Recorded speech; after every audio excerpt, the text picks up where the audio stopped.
Nos estamos gozando, hermanos, adorando a nuestro Señor. Que el Señor le bendiga en esta maravillosa tarde una vez más. Estamos en la casa del Señor. El salmista decía en el Salmo 86, o si no estoy mal es en el 80 o el 84, pero el versículo 10 dice el salmista: mejor es un día en los atrios del Señor que 1000 fuera de ellos. Dice que él escogería antes estar a la puerta del templo que estar en casas de magnates, que estar en casas de ricos. Y en esta tarde nosotros nos hemos congregado, nos hemos reunido una vez más y para poder meditar en la palabra en esta maravillosa hora. Y que el Señor bendiga, hermanos, a todos los pastores de esta ciudad de Lincoln. Que el Señor bendiga a todos los pastores que Él ha llamado a servir en su obra. Y hay que estar orando por ellos porque, hermano, pasan luchas tremendas que en ocasiones quizá quieren tirar la toalla, quieren dejar de servir. Pero Dios es poderoso para fortalecer a todos aquellos que Él ha llamado a su obra. En esta tarde que el Señor bendiga a todos los que estamos aquí y a todos aquellos que podrán vernos a través de su pantalla. En esta tarde yo le pido, hermano, que se ponga de pie. Abra su Biblia en el Evangelio de Mateo, capítulo 18 y el versículo 15 al 17. Y cuando usted lo haya encontrado, por favor, me confirma con un amén. Amén.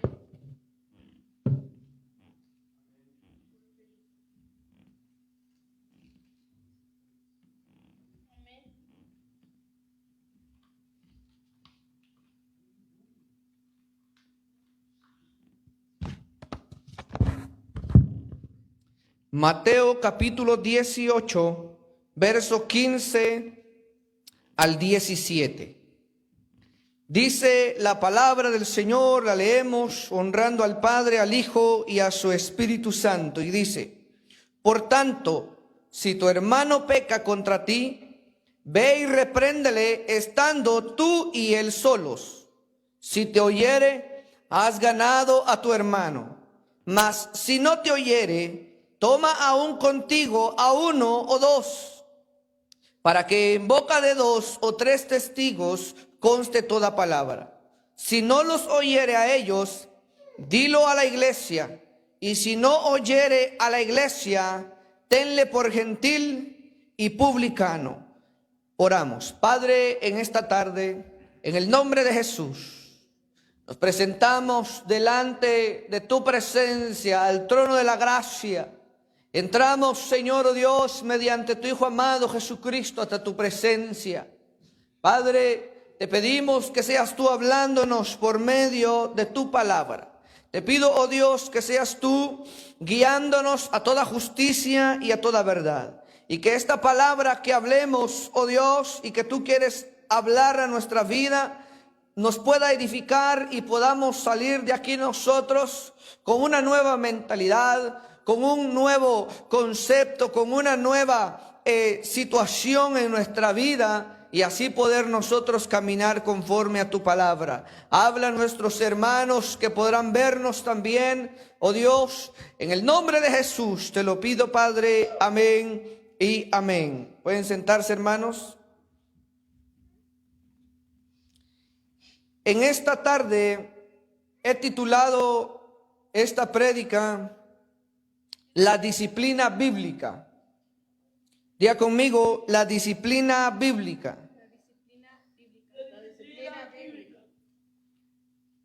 Y pensaba poner al tema solamente la disciplina.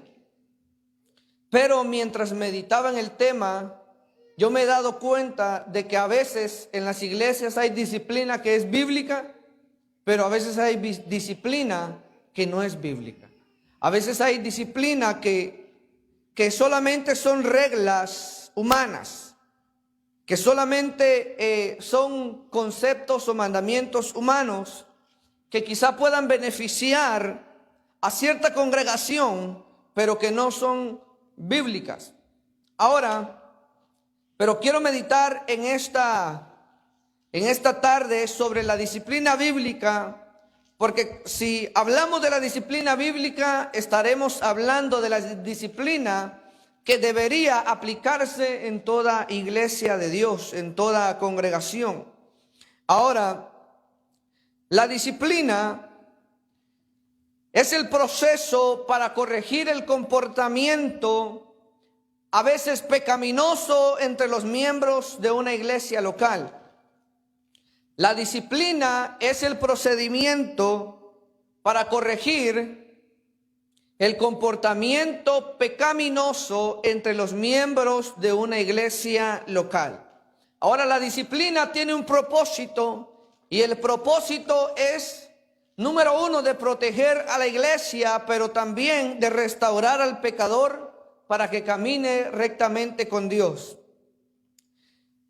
Entonces, el propósito de la disciplina en la iglesia, o la disciplina bíblica, el propósito es proteger la imagen de la iglesia, la reputación de la iglesia, y restaurar al pecador para que pueda caminar o levantarse nuevamente y seguir su comunión con Dios, y así poder renovar el compañerismo con este hermano y con los miembros de la iglesia.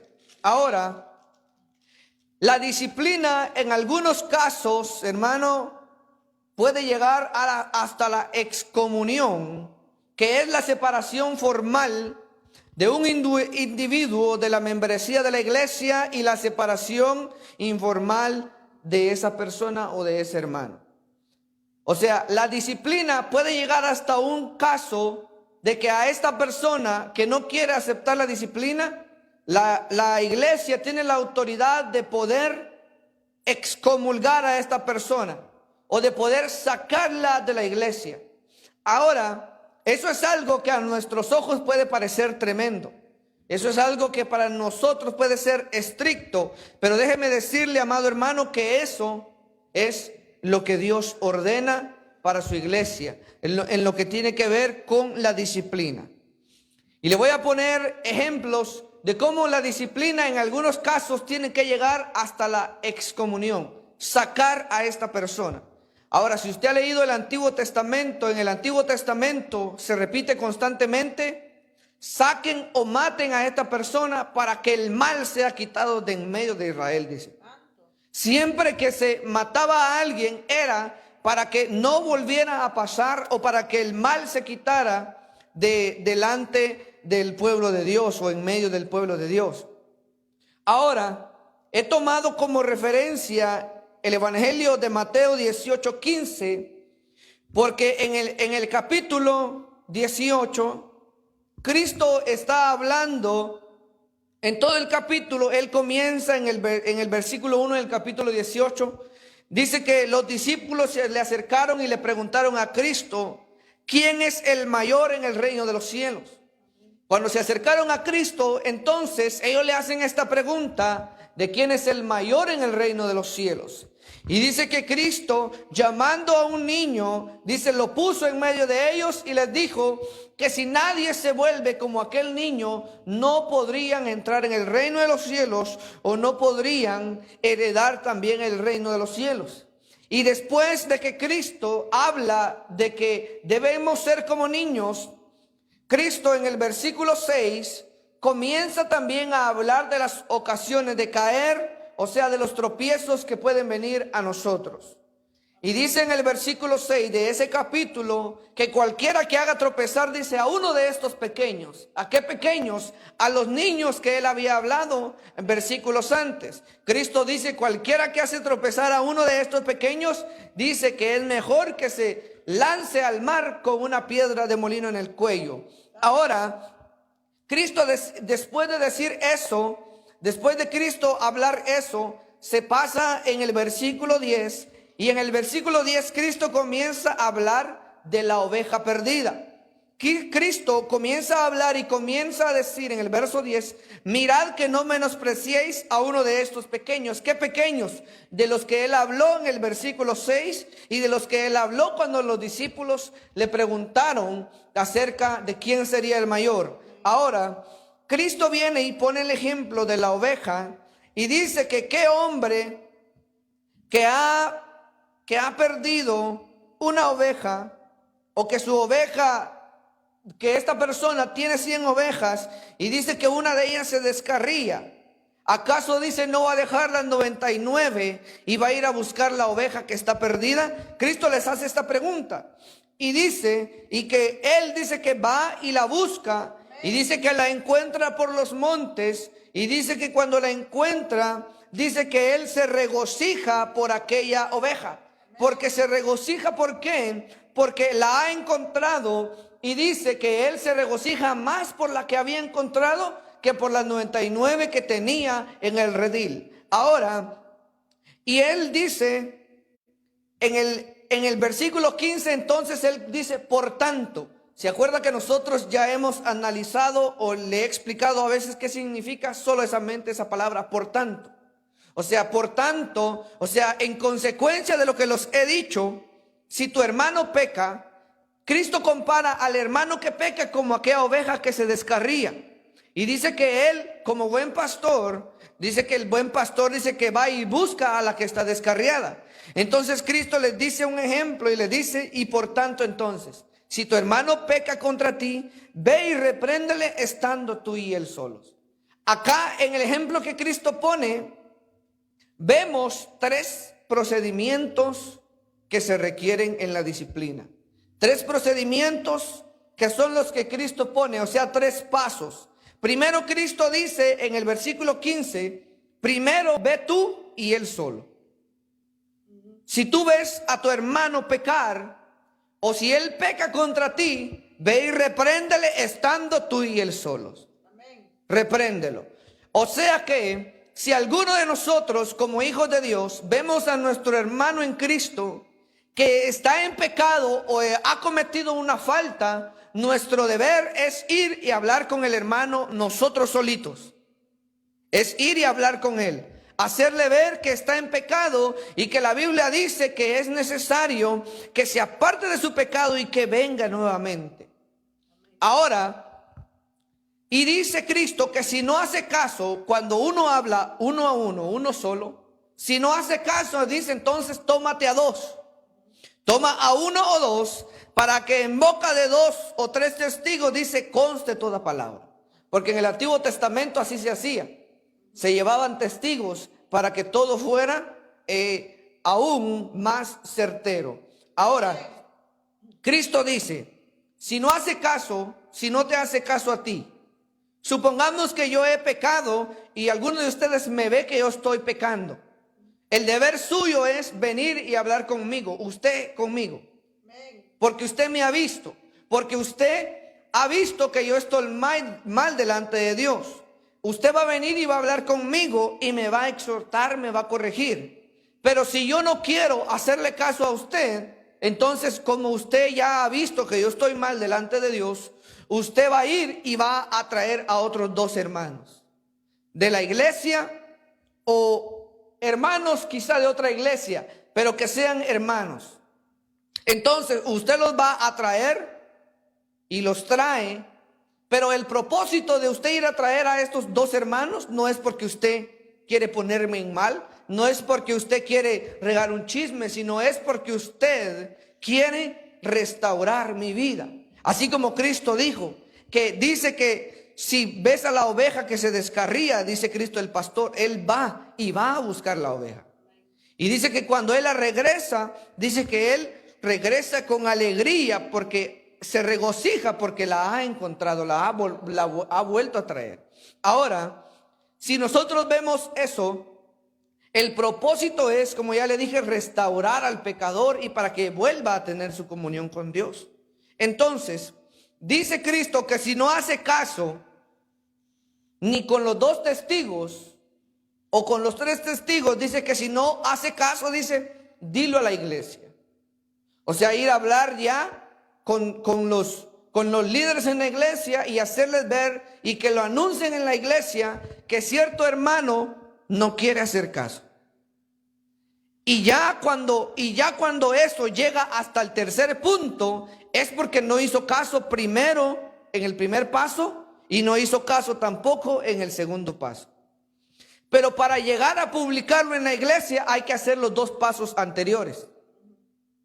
¿Cuál es el problema entonces que está pasando en este tiempo? No solo es que no se disciplina, sino el problema es que si se disciplina al revés. Se disciplina del tercer paso para atrás. Ahora, yo le voy a mostrar ejemplos de cuándo la reprensión sí se debe hacer pública, pero cuándo la reprensión debe hacerse personalmente con los pasos que Cristo enseñó. Mire que dice Gálatas capítulo 6 y el versículo 1. Gálatas capítulo 6 y el versículo 1. Gálatas capítulo 6 verso 1 dice, mire que dice: hermanos, si alguno fuere sorprendido en alguna falta, vosotros que sois espirituales, restauradle con espíritu de mansedumbre, considerándote a ti mismo, no sea que tú también seas tentado. Sobrellevad los unos las cargas de los otros y cumplid así la ley de Cristo. ¿Cuál es la ley de Cristo? La ley del amor. Que nadie vaya a malinterpretar eso. La ley de Cristo es la ley del amor, en la cual nos restauramos los unos a los otros. Ahora el apóstol Pablo dice: si alguno fuere sorprendido en alguna falta, dice, vosotros que sois espirituales. Ahora, ¿en qué carta es que está este versículo que estamos leyendo? A los Gálatas. Yo no sé si usted está leyendo, hermano, o no está leyendo. A los Gálatas se la está diciendo Cristo. Ahora, pero anteriormente el apóstol Pablo, ¿qué fue lo que le dijo a los Gálatas? Comenzaron en el espíritu, en la carne. Pero ahora aquí Pablo le está hablando a los hermanos espirituales. Y Pablo dice, ahora, yo me puse a meditar, ¿por qué Pablo dice esto al final de su carta? ¿Sabe por qué? Porque Pablo en el capítulo 2 y en el capítulo 1, en el capítulo 2 y en el verso 11, el apóstol Pablo reprendió a Pedro. El apóstol Pablo reprendió a Pedro, porque dice que cuando Pedro vino de Antioquía, dice que Pablo le resistió cara a cara porque era de condenar. ¿Por qué? Porque dice, pues antes que viniesen algunos de parte de Jacobo, comía con los gentiles, pero después que vinieron, se retraía y se apartaba porque tenía miedo de lo de la circuncisión. Mire que dice el versículo 14. Pero cuando vi que no andaban rectamente conforme a la verdad del evangelio. Pablo dice, cuando vi a Pedro que él no andaba bien, dice que él lo reprendió, lo exhortó. Por eso Pablo al final en el capítulo 6 y el verso 1, el apóstol Pablo le dice: hermanos, así como ustedes vieron que yo tuve que reprender a Pedro, así ustedes cuando miren a alguien en alguna falta, los que son espirituales, dice, restáurenle con espíritu de mansedumbre. ¿Qué pasa entonces? Acá hay otro problema, que algunos no restauran con espíritu de mansedumbre, sino quieren restaurar con odio o con un ego. Ahora, y Pablo dice, así cumplamos la ley de Cristo. Ahora, el apóstol Pablo dice que si nosotros vemos, o sea que estamos viendo que no solo Cristo enseñó la disciplina en la iglesia, el apóstol Pablo también lo hizo. Ahora, si usted se recuerda en Hechos también, cuando la Biblia dice que Apolos predicó, dice la escritura que en Hechos capítulo 18, mire que dice Hechos 18. Hechos capítulo 18, verso 24. Dice, llegó entonces a Éfeso un judío llamado Apolos, natural de Alejandría, varón elocuente, poderoso en las escrituras. Mire las cualidades de Apolos. Apolos era un varón elocuente, poderoso en las escrituras. Verso 25. Este había sido instruido en el camino del Señor, y siendo de espíritu fervoroso, hablaba y enseñaba diligentemente lo concerniente al Señor. Dice, aunque solamente conocía el bautismo de Juan. O sea, le faltaba conocer más doctrina a Apolos. Pero mire qué dice el verso 26. Y comenzó a hablar con denuedo en la sinagoga. Pero cuando le oyeron Priscila y Aquila, ¿qué dice? ¿Le dijeron en público? No, le tomaron aparte y le expusieron más exactamente el camino de Dios. Cuando Apolos dice que llegó y predicó, porque él solamente conocía el bautismo de Juan.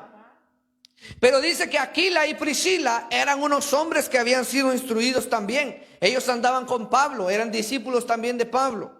Y dice que cuando ellos vieron y escucharon que Apolos solamente conocía el bautismo de Juan, dice que lo tomaron aparte y dice que le expusieron más exactamente el camino de Dios. O sea que exhortaron a Apolos, lo exhortaron para que él ya no predicara el bautismo de Juan, sino que ahora lo que tenía que predicar Apolos era el bautismo que enseñó Cristo. Ahora, vemos acá entonces cómo Priscila y Aquila reprendieron o exhortaron o le enseñaron a Apolos, pero dice que lo tomaron aparte y dice que allí aparte se lo expusieron.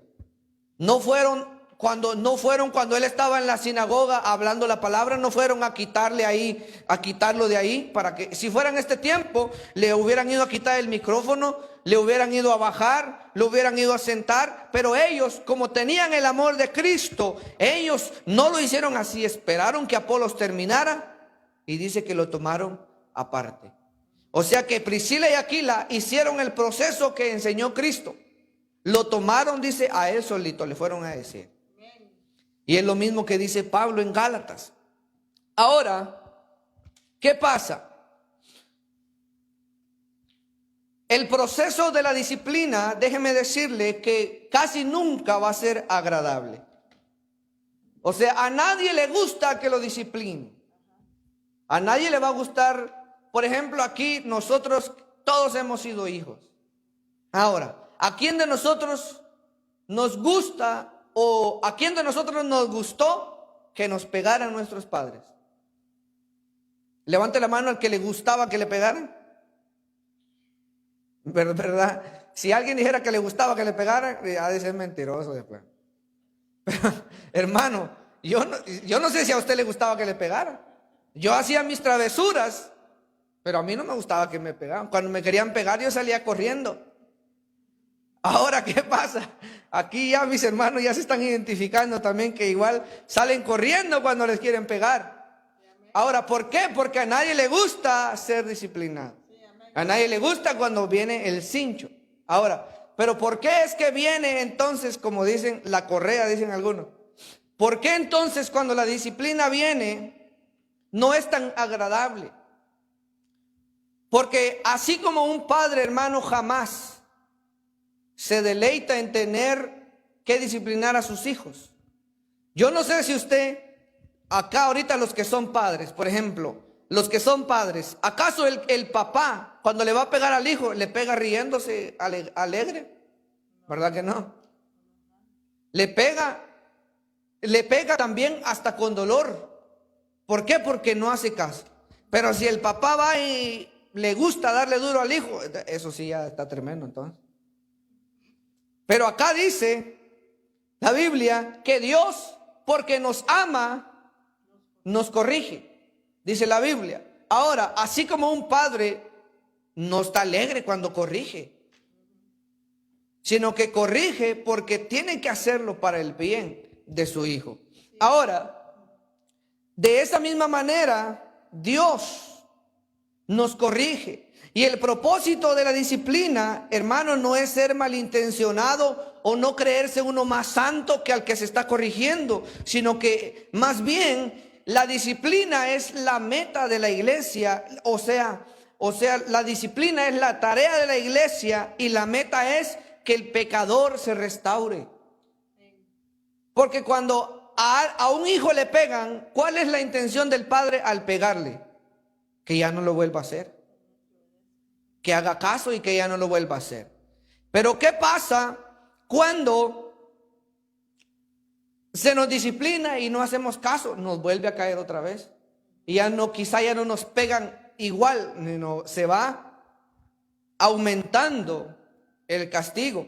Ahora, así como el propósito, hermano, la disciplina debe empezar, así como debe empezar la disciplina en privado.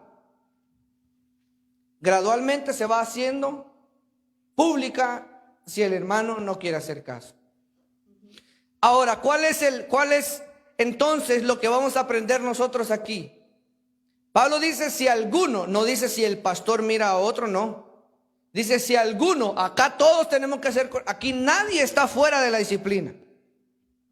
Ahora, ¿qué pasa entonces en una iglesia cuando el pastor o el líder hace lo que se le da la gana y no hay una disciplina?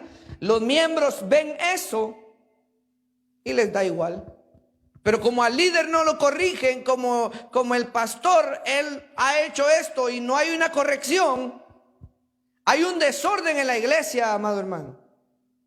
Pero ¿sabe por qué? ¿Cuál es el problema? Porque los pastores o los líderes muchas veces se han creído que ellos no necesitan ser disciplinados. Se les ha olvidado y piensan que ellos ya no son oveja. Se les ha olvidado de que ellos también necesitan ser disciplinados. Y para eso es que está el liderazgo en una iglesia. Para eso hay ancianos, para eso hay diáconos. Ese es el deber de un anciano y de un diácono. También ver que su líder, que el pastor esté caminando rectamente conforme a la palabra del Señor. Por eso es que Pablo tuvo que exhortar a Pedro, porque Pedro estaba actuando mal. Y por eso la Biblia nos llama a nosotros a exhortarnos, ¿qué dice? Los unos a los otros. Ahora mire qué dice la Biblia también en Primera de Corintios. Primera de Corintios capítulo 5. Aquí vamos a ver un ejemplo. Primera de Corintios capítulo 5 y el versículo 12. Primera de Corintios capítulo 5 y el versículo 12. Dice el apóstol Pablo: porque qué razón tendría yo para juzgar a los que están fuera, o sea, los que no están en la iglesia. ¿No juzgáis vosotros a los que están dentro? Porque a los que están fuera Dios juzgará. Quitad pues, ¿qué dice? A ese perverso de entre vosotros. Esa es la disciplina en la iglesia, hermano. Ahora mire, hay pastores que dicen o hay líderes que dicen, es que pero si practicamos eso, tendríamos que sacar a muchos hermanos. Pero si la Biblia dice que lo tenemos que hacer, hermano. Nosotros no estamos aquí para moldear lo que la Biblia dice. La Biblia está para moldearnos a nosotros. Nosotros tenemos que apegarnos al molde de la Biblia. No, la Biblia se tiene que apegar a nuestro molde. Y ese es el problema hoy en día. ¿Por qué cree que hay una cantidad? No es que el crecimiento o de que hayan muchas personas en una iglesia sea malo. Pero muchas veces el crecimiento o la multitud en una iglesia es el resultado de la falta de disciplina y que no hay corrección. Por eso la gente va a donde no le dicen nada. La gente le gusta ir donde le soban, decía un hermano, el lomo. Donde le gusta que lo acaricie y no se preocupe, así usted está bien, aunque tenga el pelo como que zorrillo, porque hoy hay algunos que parecen zorrillo con aquí una gran línea roja. No se preocupe. ¿Y qué es lo que pasa? Que ellos están en el liderazgo, en el altar. No les importa, aunque se haya echado agua oxigenada en la cabeza y tenga el pelo como el micrófono, amarillo. No se preocupe, usted así puede servir. Dios lo que mira es su corazón. La Biblia no dice eso, hermano. La Biblia dice que debemos ser corregidos. Entonces, ¿sabe cuál es el problema? Es que hoy algunos solo disciplinan, decía un pastor, algunos solo disciplinan el adulterio y la fornicación. Y la chismosa que, el chismoso que está ahí sentado, ¿acaso no hay que disciplinarlo también? Entonces decía el hermano, antes, muchos pastores antes, hermano, con llegar tarde a la iglesia, si eran líderes y si llegaban tarde constantemente, disciplina, a sentarse, porque uno tiene que ser responsable. Ahora, todo eso se ha ido perdiendo, hermano. Por eso es que muchos van a la iglesia, a la casa de Dios, hermano, hasta con lo único que les falta en el templo es que tengan ahí sus popcorns, sus palomitas. Eso es lo único que le falta a algunos para estar viendo al predicador ahí, porque nada más los está entreteniendo, como que en un cine estuviera. Y en muchos lugares ya es un teatro, hermano. ¿Acaso no ha visto usted? Vaya a YouTube y usted busque lugares, busque teatro en la iglesia. Usted va a encontrar un montón que están actuando. Hay algunos, hermano, qué tremendo. Pobre a este hermano o a esta persona que se disfraza de diablo en la iglesia. Hasta ese extremo han llegado algunos en la iglesia a hacer un teatro. Y hermano, y eso pasa constantemente en las vigilias. Yo he visto vigilias así, donde en la vigilia lo que se hace es un teatro, hermano. Donde dice, pasen el tiempo, le toca a los que van a hacer la historia del nacimiento de Cristo. Dice, y comienzan a hacer el teatro. O pasen la historia donde fue tentado Cristo. Y hasta algunos se disfrazan de diablo, hermano. Eso está pasando en la iglesia. Pero ¿por qué es que eso está pasando? Porque en la iglesia no se está practicando la disciplina. Por eso entonces es que hoy tenemos tanta apostasía, hermano. Hoy solo se habla de concierto nada más. Ya no se habla, hermano, en las campañas de antes. Lo que más interesaba en la campaña era la palabra de Dios. Yo he visto campañas de antes donde invitaban a hermanos a cantar, pero no era concierto, hermano. No era concierto. Hoy en día parece una discoteca todo eso, luces, humo, que pase. Si alguno que no es que ahora es cristiano, pero antes no fue cristiano y fue a alguna discoteca, alguna barra, algún nightclub, ahí es donde se ve todo eso, luces, humo, ahí es donde se ve todo eso. Y en algunas iglesias está igual. Si uno compara eso, está igual.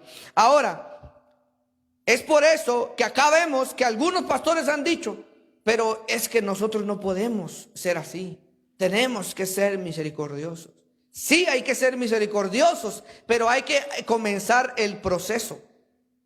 Como Cristo dijo, ir a hablar primero uno por uno, y si no hace caso así, y la excomunión llega hasta cuando ya la persona ya no quiere hacer caso.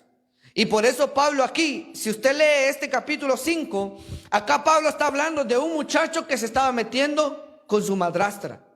Y dice que él iba al culto, a la iglesia. Iba a la sinagoga, se reunía con los hermanos, los líderes en la iglesia no le decían nada. Y Pablo dice, hermanos, esto ni siquiera entre los mundanos se oye. Ni siquiera afuera de la iglesia se oye eso, y eso está pasando. ¿Y cuál es la vergüenza? ¿Para quién es la vergüenza? Para la iglesia. Estamos poniendo en mal el nombre de Cristo nosotros.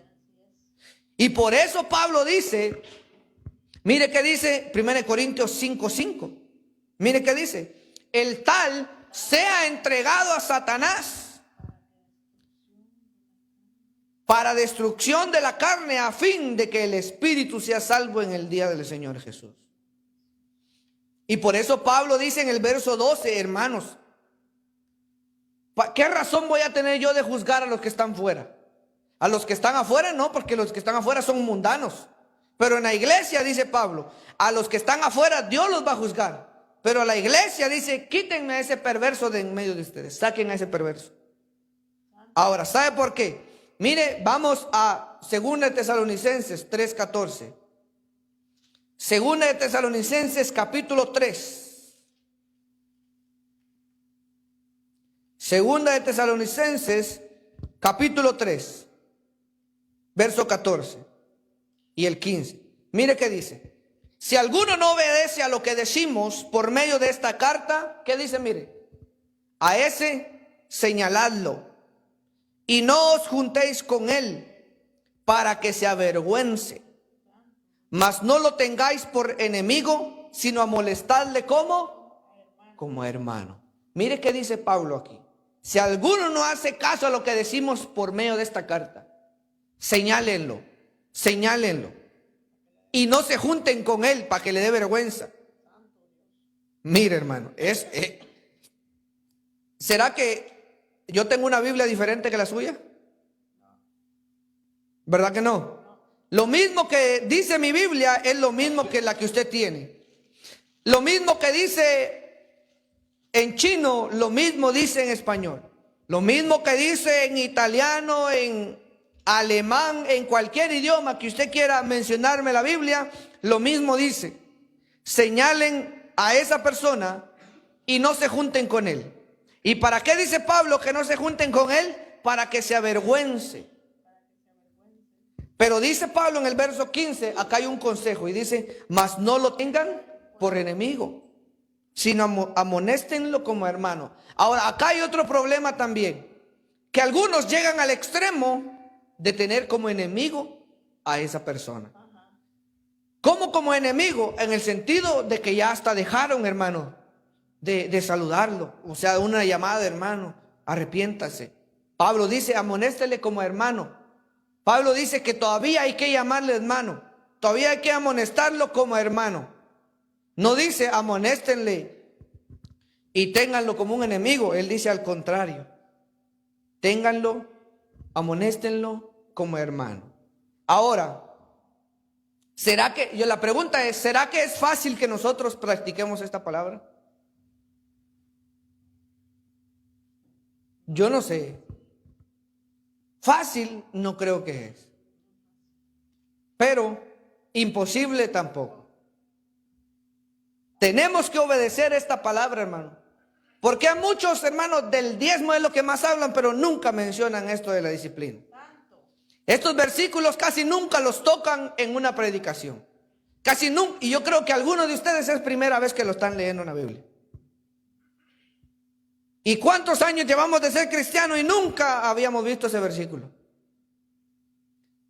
Pero ¿cuál es el problema? Porque no se ha enseñado, no se ha dicho, no se ha practicado. Pablo dice, señalen a esa persona, señálenlo. ¿Y cuál sería entonces? ¿Hasta cuándo? Mire, acá Pablo dice, señálenlo, porque en 1 Tesalonicenses Pablo ya había mandado a corregirlos. Y estos que están aquí son aquellos hermanos que no querían trabajar.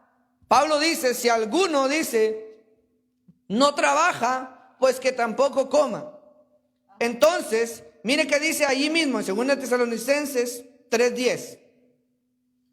Mire, porque también cuando estábamos con vosotros os ordenábamos esto. ¿Qué es lo que ordenaba Pablo? Si alguno no quiere trabajar, tampoco coma.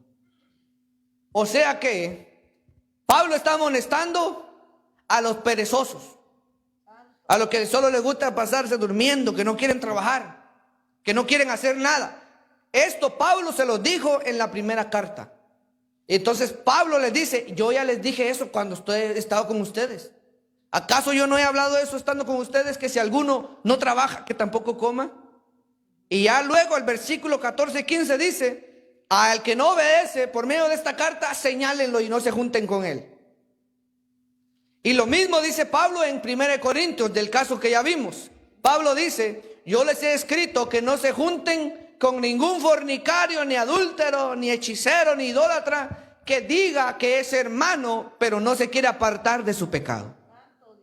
Pablo dice, no se junten con alguien que dice ser hermano, pero no quiere dejar su pecado.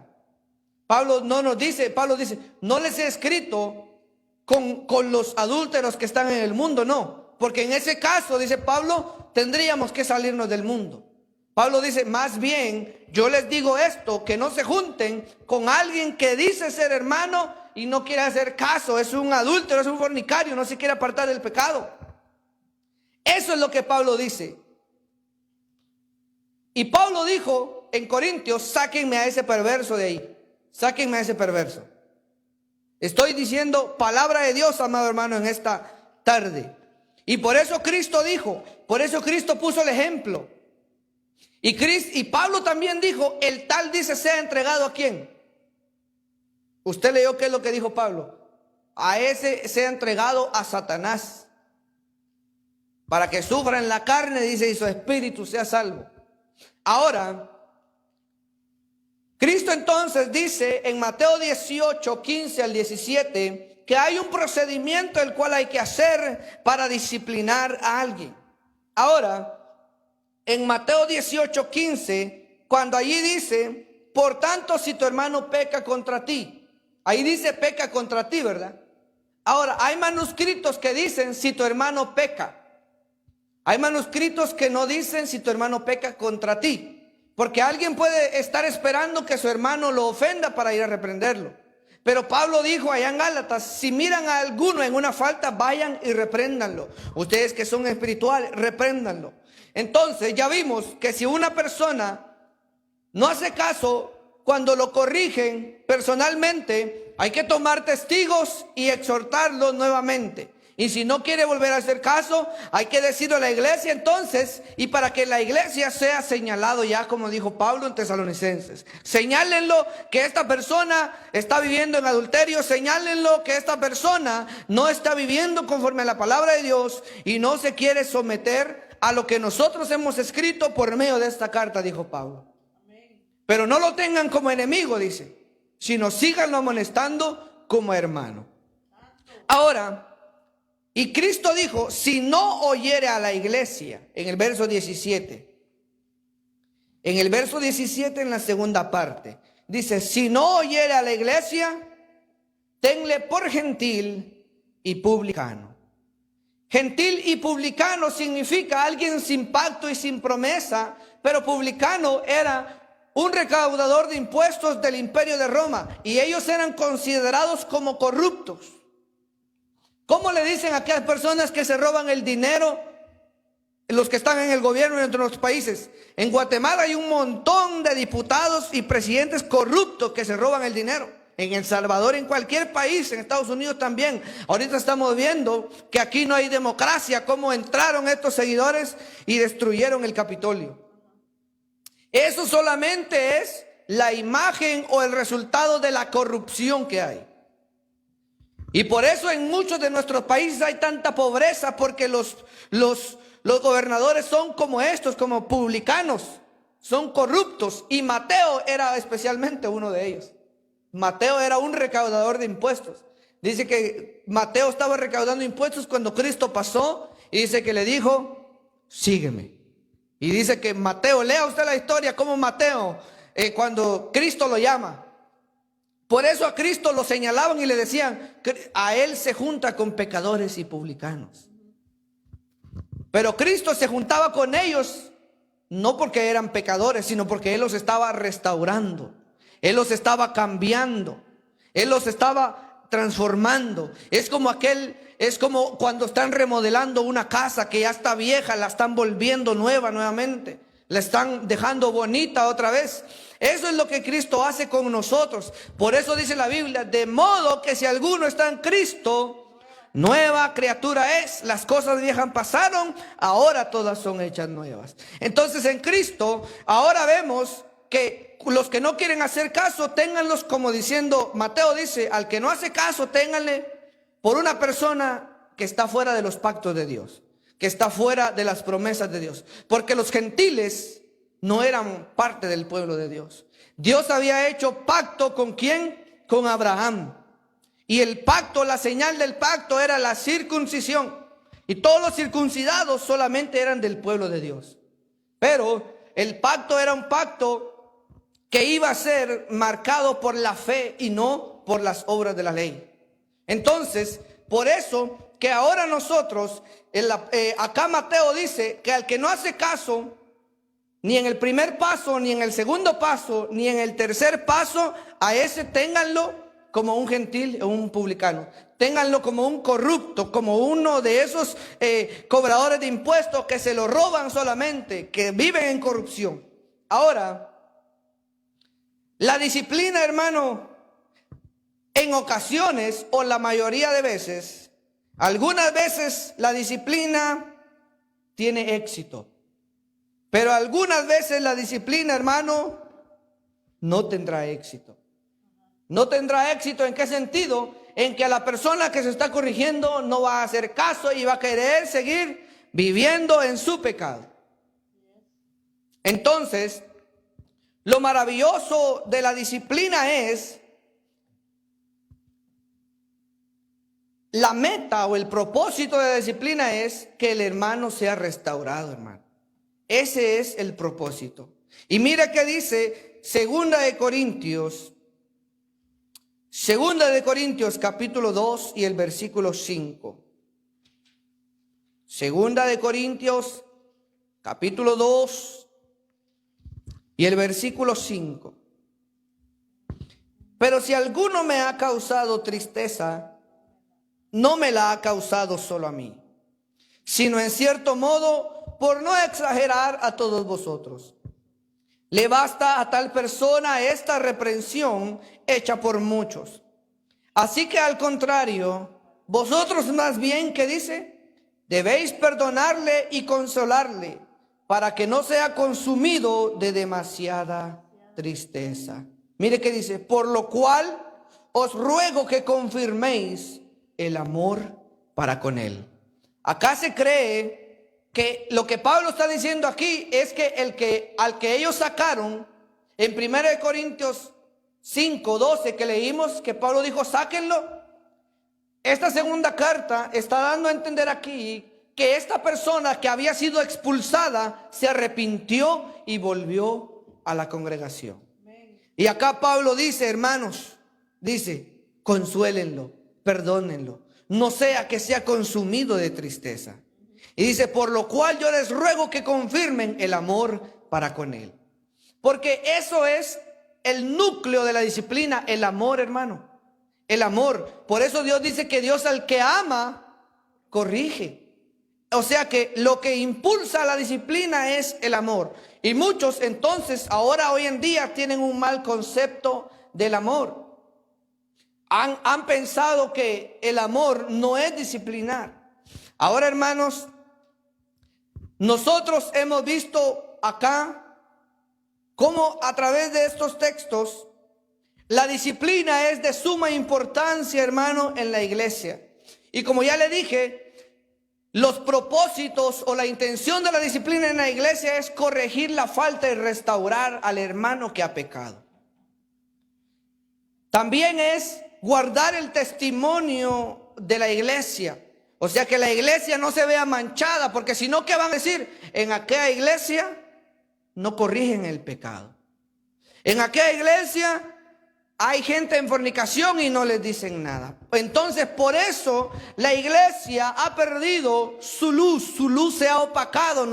Nuestra luz como iglesia se ha opacado. Nuestra sal ha estado perdiendo sabor. ¿Por qué? Porque no estamos guardando completamente el consejo de Dios. Y la disciplina, hermano, es importante para que la luz y la sal se mantenga en su nivel. Ahora, entonces, ¿cuál es entonces una de las razones por la cual Dios ha puesto esta palabra para nosotros en esta tarde? Es de que nosotros vamos a proceder de esta manera en este lugar. Si nosotros somos sorprendidos en una falta, es necesario hacer el procedimiento que Cristo hizo. Ir uno por uno, hablar. Si no quiere hacer caso, entonces hay que ir a tomar a otros 2 o 3. Si no quiere hacer caso, se habla con el liderazgo en la iglesia, se anuncia en la iglesia, el hermano Julio está en pecado y no quiere hacer caso. Y ya lo van a saber todos los hermanos. ¿Y qué va a pasar? Que a mí me va a dar vergüenza y me voy a ir de la iglesia, mejor ya no voy a querer. O sea que ya no va a haber ni necesidad de que me expulsen, solito me voy a expulsar. ¿Pero por qué? La vergüenza hace que se produzca eso. Pero Dios no quiere, hermano, que uno se vaya. Dios lo que quiere es que uno acepte la corrección y sea uno restaurado y sea levantado. Ahora, quiero como darle unos puntos. Si usted se ha dado cuenta, aquí la Biblia no dice, denle un mes de disciplina, denle 2 meses de disciplina, denle 3 meses de disciplina, ni 4, ni 5, ni 10 años, ni aquí hasta que venga Cristo, siéntenlo. No dice nada de eso. Ahora, es por eso que yo le estoy diciendo que hay disciplina bíblica y hay disciplina no bíblica. O sea, disciplina humana. Pero es una disciplina que yo llego a considerar que la disciplina en la iglesia se va a aplicar conforme a la sabiduría que Dios da también a los líderes en la iglesia. ¿Se acuerda usted cuando habían 2 mujeres que cada una tenía un hijo? Y dice que mientras dormían una mató a un niño y dice que lo llevaron a Salomón para que él juzgara el caso. Pero Salomón, como él tenía sabiduría, él supo aplicar la disciplina en ese momento. Salomón supo encontrar la solución al problema. Y él dijo, para que dejen de estar llorando las 2, vamos a partir a ese niño mitad y mitad. Y la que era la verdadera mamá dijo, no. Dijo, ¿por qué? Porque era su hijo. Pero la que no era mamá, como muchas de hoy en día, nada más los van a tirar a los basureros. Muchas mujeres hoy en día tienen un hijo y como no lo quieren cuidar, van y lo tiran a un bote. Por eso, hermano, es triste ver. Y las noticias hoy en día están llenas de todo eso. De niños que son encontrados en la basura, de niños que fueron encontrados en un río tirados por causa de estas madres que ni debería llamársele madres a estas mujeres. Estas lo único que son es mujeres endemoniadas, hermano, porque no tienen ni siquiera un amor humano para poder llegar a hacer eso. Ahora, y esta mujer a la que Salomón disciplinó, Salomón entendió claramente. Yo me imagino Salomón, esta vieja, esa es la que no es la mamá de este niño. Y dijo, ya comprendí por la sabiduría. Por la sabiduría, dijo Salomón, no, toma a tu hijo, ese es tu hijo. Porque esta mujer quería que lo partieran. ¿Por qué? Porque no era su hijo. Igual pasa en la iglesia. Cuando no es de nosotros o cuando no nos importa a nosotros, que se muera el hermano. No hay que corregirlo, que se muera. Y ese es el problema, hermano. Y Salomón, él tuvo sabiduría. Entonces, para aplicar la disciplina en la iglesia se necesita sabiduría. Sabiduría. Porque no se va a disciplinar a alguien y le va a decir, mire, hermano, usted va a volver. Le pido favor que se venga a sentar aquí, hermana, por favor, que está allá atrás. Entonces, dice que la disciplina tiene que ser con sabiduría. Tiene que ser con sabiduría. ¿Y qué pasó? Entonces, no se le puede decir a un hermano, mire, hermano, supongamos que nos tocara disciplinar a Helen. Helen, no vas a tocar el teclado, te vas a sentar. Y hay que darle razón, ¿por qué? Porque no solo se va a sentar a alguien. Usted ve que con el pastor Ricardo yo aprendí mucho ahí con ellos, porque el pastor decía, siempre que le va a pegar a su hijo, dígale por qué le está pegando. Y esos, a mí, los consejos hacia los hijos, esos se me quedaron bien grabados ahí con ellos. No le esté pegando en la calle, sino en la casa, llévelo. Y allá usted lo encierra y le pregunta por qué. Entonces, supongamos que nos tocara, voy a poner un ejemplo aquí. Supongamos que nos tocara disciplinar a Helen o a cualquiera de nosotros aquí. Se sienta. Y que le digamos, mire, usted va a volver a tener privilegios hasta cuando Dios nos diga. Y que, hermano, eso no sería una buena respuesta. Ahora, que se dijera, hermano, vamos a orar, hablar con el liderazgo, vamos a ver qué medida de disciplina le podemos dar. Porque con respecto a la enfermedad, así se aplica el medicamento. Y el pecado es una enfermedad. Ahora, así a la medida de la enfermedad, así se aplica el medicamento. Entonces, hay personas, imagínese usted, que una persona que apenas y tiene una gripe y le vamos a dar medicina para cáncer, hermano. Hay tratamientos para cáncer nada más. Imagínense que una persona está teniendo gripe y le digamos, mire, lo vamos a mandar a quimioterapia para cáncer. Imagínense, hermano. O sea que se está dando cuenta que la disciplina que se está aplicando no es la correcta. Entonces en la iglesia muchas veces se hace así. Muchas veces muchos ministros que no tienen la sabiduría de Dios, sino para demostrar, oh, es que aquí somos bravos, aquí somos estrictos, que se siente unos 5 años. Mire, hermano. Mire, hermano. Ahora sí. Y yo creo que nosotros debemos ser prudentes en eso, hermano. Hay que orar por los pastores para que Dios les dé sabiduría, hermano. Cómo corregirnos y cómo también aceptar la corrección. Ahora, ¿sabe por qué? Porque acá vemos que en ningún versículo se habla de tiempo de disciplina. En ningún versículo. Solo en la primera carta de Corintios Pablo sacó a aquel hermano, pero en la segunda carta está viendo que él ya quiere volver. Y dice Pablo, recíbanle, muéstrenle el amor a este hermano, recíbanlo. ¿Verdad que no está diciendo esperen que se cumplan 6 o 10 meses de disciplina para que lo dejen entrar? No. Pablo dijo, recíbanlo. Así cumplamos la ley de Cristo. ¿Y cuál es la ley de Cristo? El amor, el mayor mandamiento. Esa es la ley de Cristo, el amor, que nos amemos los unos a los otros. Ahora, Cristo dice que si oyere, mire que dice en el versículo 15 de Mateo 18. Dice, en la segunda parte, dice, si te oyere, ¿qué dice? Has ganado a tu hermano. Si te oyere, has ganado a tu hermano. Ahora, yo quiero que usted compare ese versículo. Yo quiero que usted compare ese versículo. No, ahorita le voy a enseñar el versículo donde habla del que aquí está. Mateo 10, ahí mismo en el versículo 11. Allí mismo en el versículo 11.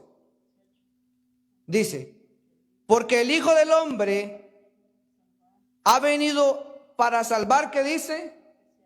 Lo que se había perdido. Y Cristo dice que si tu hermano te oye, ¿qué dice? Has ganado a tu hermano. ¿Cuál es lo opuesto de ganar? Perder. ¿Y cuál es lo opuesto de perder? Ganar. Y Cristo dijo que Él vino para salvar lo que estaba perdido. Y por medio de la disciplina, Cristo dice, si te oye, has ganado a tu hermano. O sea, el que estaba perdido, ahora lo has ganado. Y esa palabra, hermano, has ganado a tu hermano, es una de las importantes en este versículo. ¿Sabe por qué? Porque ese es el propósito de la disciplina, ganar a nuestro hermano. ¿Y qué significa ganar a nuestro hermano? Significa, hermano, que él no se ha perdido, pero ha vuelto nuevamente. Es como que la Biblia dice que la iglesia es el cuerpo de Cristo. O sea, somos un cuerpo. ¿Qué pasa, hermano, si Helen perdiera los 5 dedos de su mano? Ya no podría tocar el teclado igual. Ya no podría tocar el piano igual. Hay algunos que Dios ha dado tantas capacidades que con los dedos tocan el piano. Yo he visto esos videos. De algunos que con los dedos del pie tocan el piano. Con los dedos de los pies. Pero imagínese si no tiene los 5 dedos de la mano, que los perdiera. Ahora vuélvase a imaginar a usted que ocurriera un milagro y le volvieran a aparecer sus 5 dedos.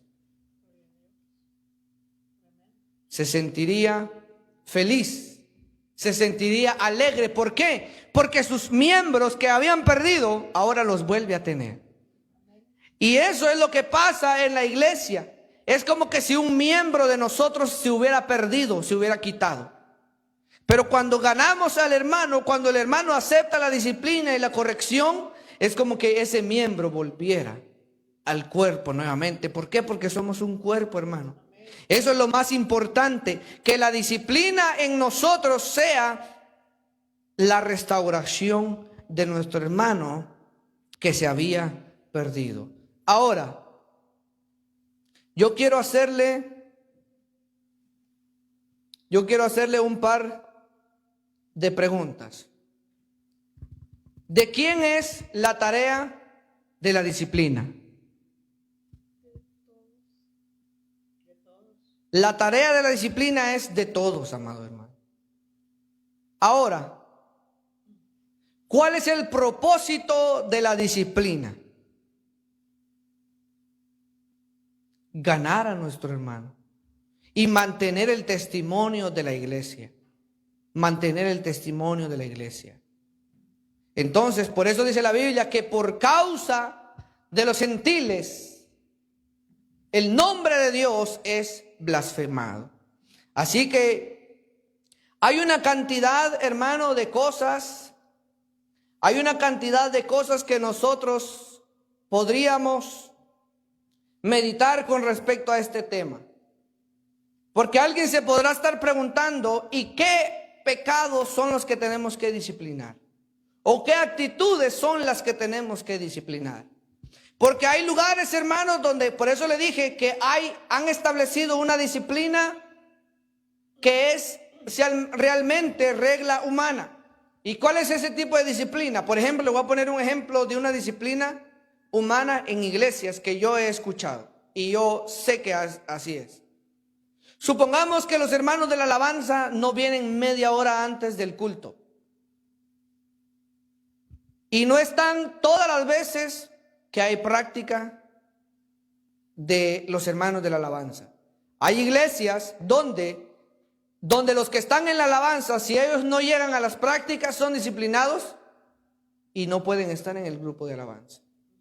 Esa es una disciplina con sabiduría, pero es una disciplina que tiene que ver con la iglesia local. Porque no todas las iglesias hacen lo mismo, ¿verdad? Entonces, eso en cierta manera es buena porque nos insta, nos motiva a ser responsables. Nos motiva a ser gente de palabra. Porque le voy a poner un ejemplo. ¿Quién de los que estamos aquí, si en nuestro trabajo nos dejarían llegar a la hora que queramos? ¿Verdad que ni en un trabajo no nos aceptarían llegar a la hora que queramos? El único que puede llegar a la hora que quiere al trabajo es el dueño. Ese si quiere llega y si no quiere no llega. Pero ¿quién es el dueño aquí de esta obra? ¿Quién es el dueño de este trabajo aquí? Cristo, Dios, el Padre. Él es el dueño de la viña. O sea que Él puede venir a visitarnos. Vamos a decir un ejemplo. Cuando Él quiera. Estoy poniendo un ejemplo porque Cristo, Él está en la iglesia todo el tiempo. Entonces, ahora, esas son tipos de reglas que se establecen dentro de cada congregación. Yo no quiero meterme con lo que son la disciplina o las reglas dentro de cada congregación, porque en cada congregación ellos van a saber qué disciplinas van a poner. Pero yo estoy tocando lo que es la disciplina bíblica, por eso puse el tema la disciplina bíblica. Lo que la Biblia dice que hay que hacer. Y cuando el que está en pecado no se quiere arrepentir, hay que sacarlo de la iglesia. Y eso, hermano, no es fácil. Y hay muchos que le llaman a eso legalismo, exageración. Pero si Dios hace eso, hermano, Dios mismo hace eso. Ahora, ¿cuál fue el pecado para que Pedro fuera reprendido por Pablo? Si usted analiza ahí, el pecado de Pedro fue la hipocresía. El pecado de Pedro no fue enseñar una falsa doctrina. El pecado de Pedro no fue adulterio, ni fornicación, ni chisme. El pecado de Pedro fue que él estaba actuando diferente. Con los judíos, él se comportaba diferente y con los gentiles, él se comportaba diferente. Entonces, ¿se da cuenta usted que hasta la hipocresía, Pablo dijo, era de condenar? ¿Y por qué? ¿Por qué fue el problema? Porque el problema más grande es, ¿qué pasa con la levadura? ¿Qué pasa con la levadura? Leuda, dice, toda la masa. Entonces, eso es lo que dice la Biblia, porque un poquito de levadura, dijo Cristo, leuda toda la masa. Y Cristo mismo dijo, guardaos de la levadura de los fariseos. ¿Y cuál era la levadura de los fariseos? La falsa doctrina, la falsa enseñanza. Así que en esta maravillosa tarde, yo sé que Dios a nosotros nos ha hablado por medio de esta palabra. Y yo quiero terminar con el texto que está en Hebreos. Con el texto que está en Hebreos capítulo 13. Con el texto que está en Hebreos capítulo 13. Hebreos capítulo 13. Ahorita le voy a decir dónde está el texto de lo que es la disciplina.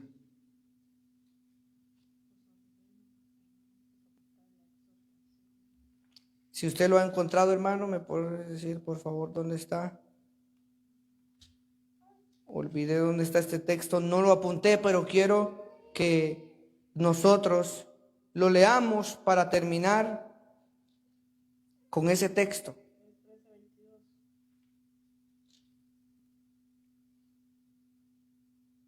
No es ese.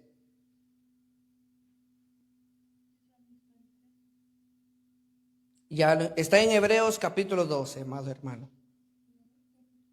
Hebreos capítulo 12. Hebreos capítulo 12.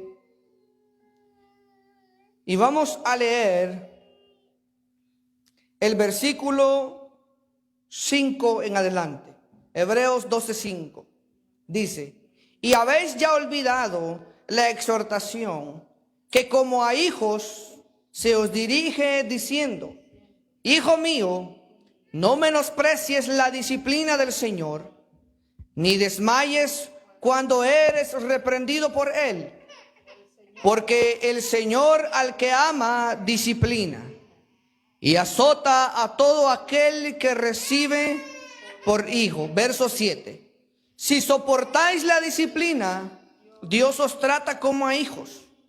Porque ¿qué hijo es aquel a quien el Padre no disciplina? Pero si se os deja sin disciplina, mire que dice, de la cual todos han sido participantes, entonces sois bastardos. Verso 9. Por otra parte, tuvimos a nuestros padres terrenales que nos disciplinaban y los venerábamos. ¿Por qué no obedeceremos mucho mejor al Padre de los Espíritus y viviremos? Y aquellos ciertamente por pocos días nos disciplinaban como a ellos les parecía. Pero para lo que nos es provechoso, para que participemos de su santidad. Es verdad que ninguna disciplina al presente, que dice, parece ser causa de gozo, sino de tristeza. Pero después da fruto apacible de justicia a los que en ella han sido ejercitados. Así que termino con eso. Dice que si soportamos la disciplina, Dios nos trata como a hijos. Pero dice que si se nos deja sin disciplina, seríamos bastardos. Ahora, ¿qué quiere ser usted, amado hermano? ¿Hijo o un bastardo? Todos queremos ser hijos. Todos queremos ser hijos. Pero para ser hijos, dice la Biblia, que Dios nos va a disciplinar. Y dice que nuestros padres nos disciplinan como a ellos bien les parecía. Pero dice aquí que la disciplina es para nuestro propio provecho, para que participemos de su santidad. Y dice que ninguna disciplina al presente es causa de gozo. Pero después de la disciplina, dice, produce un fruto apacible de justicia a los que en ella han sido ejercitados. ¿Cuántos queremos dar fruto de justicia? Dice que tenemos que ejercitarnos entonces en la disciplina, ser disciplinados. Ahora, la disciplina, hermano, es Dios el que nos va a ayudar a nosotros a cómo ser disciplinados. Porque Dios disciplina, pero hay personas que ellos quieren ser Dios para disciplinar también. Hay personas que no les parece la disciplina que se les ha dado, porque para ellos piensan que es muy poco o que es mucho, pero Dios quiere a nosotros disciplinarnos. En esta noche, en esta tarde, perdón, yo le pido que se ponga sobre sus pies. Que se ponga sobre sus pies y vamos a meditar, a cantar alguna alabanza al Señor, una alabanza que nos haga meditar en el ser disciplinados, en el aceptar la corrección de nuestro Dios.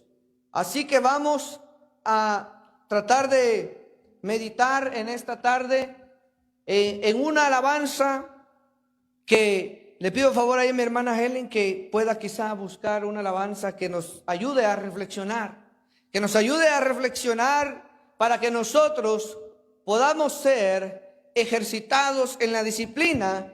Y ya con esta palabra nosotros, en el momento que nosotros seamos disciplinados, sepamos que el propósito de la disciplina no es lastimar a nadie, que el propósito de la disciplina no es ofender a nadie o creernos más santos, sino el propósito de la disciplina es ganar a nuestro hermano, mantener el testimonio de la iglesia y que así nosotros seamos considerados hijos de Dios.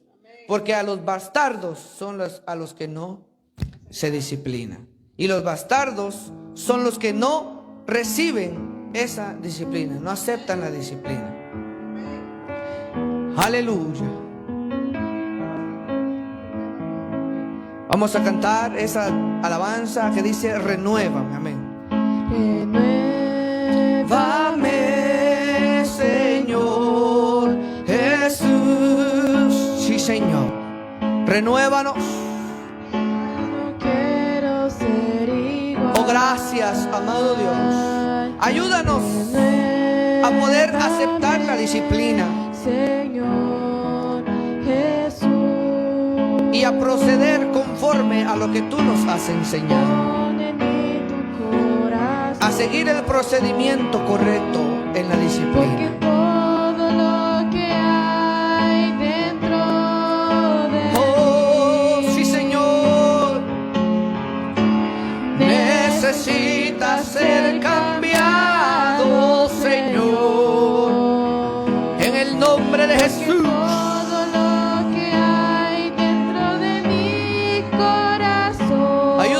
A meditar. Perdona aún los pecados que nos son ocultos, Padre, los errores que nosotros no podemos ver. Restaura a mi hermano que ha caído. Padre, tú eres un Dios de misericordia que nos levantas, nos restauras. Pero es necesario que seamos disciplinados. Danos sabiduría. Dale sabiduría a los ministros, a los pastores, al liderazgo, a los ancianos. Dentro de mí, sí, Señor, todo lo malo, todo aquello que no te agrada, Señor. Aleluya. Porque todo lo que hay dentro de mi corazón, gracias, Cristo, necesita más de ti.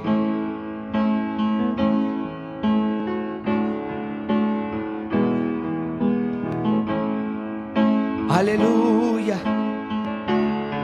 Gracias, Cristo Jesús. Te adoramos, te bendecimos. Renueva, restaura. Tú eres el Dios de restauración. Porque cuando el hombre cayere no quedará postrado para siempre, porque Jehová sostiene su mano. Tu palabra dice, Señor, que el que encubre sus pecados no prosperará, pero el que los confiesa y se aparta alcanzará misericordia. Oh Espíritu Santo, llena nuestras vidas de tu amor para proceder correctamente. Aleluya. Oh, llena nuestro ser en el nombre de Jesús. Oh Espíritu Santo, tú eres el que nos redarguye, tú eres el que nos está regenerando día con día, tú eres el que nos ayuda a santificarnos. Gracias, Cristo Jesús.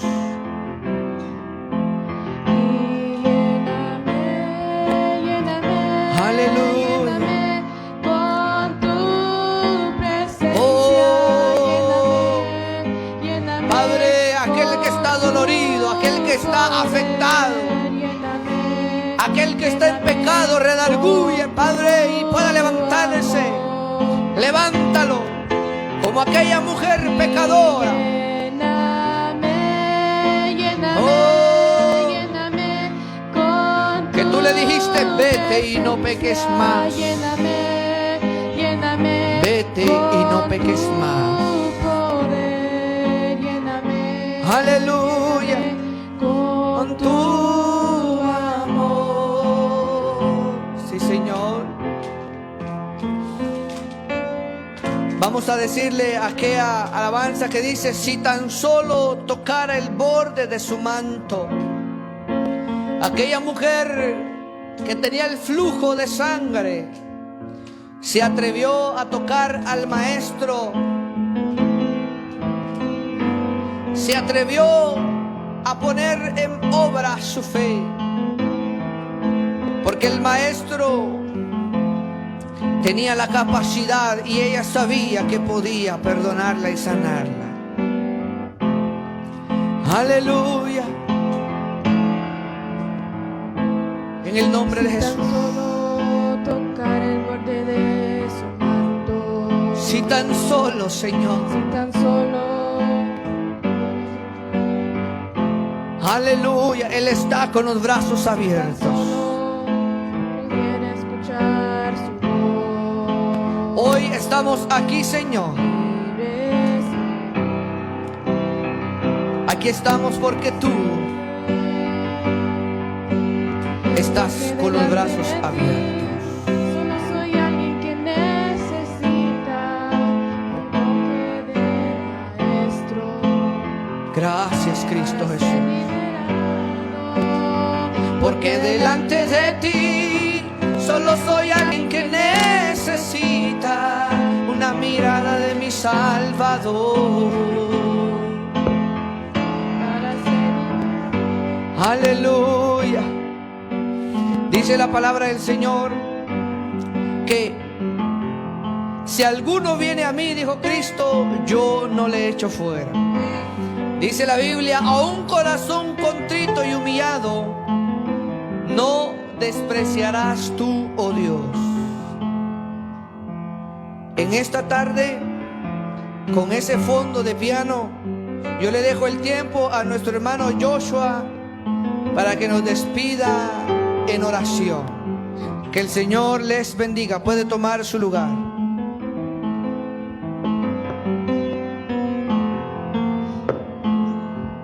Amén. Gloria a Dios, hermanos. Por favor, hermanos, pónganse de pie. Vamos a orar para quedarnos despedidos.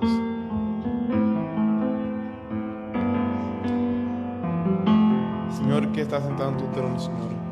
Gracias, Señor, por tu palabra, Señor, hermosa que nos has traído en esta tarde, Señor. Gracias, Señor, por las alabanzas, Señor, y por todo lo que hemos hecho en esta noche, Señor. Llévanos con bien a nuestros hogares, Padre Santo, Señor, y bendíganos, Señor. Y que nosotros podamos poner esa palabra en nuestras vidas, Señor. Gracias, Señor. Gracias, Padre Santo, Señor. En el nombre de Jesús. Amén y amén. Y estamos despedidos, hermanos. Por favor, salúdense.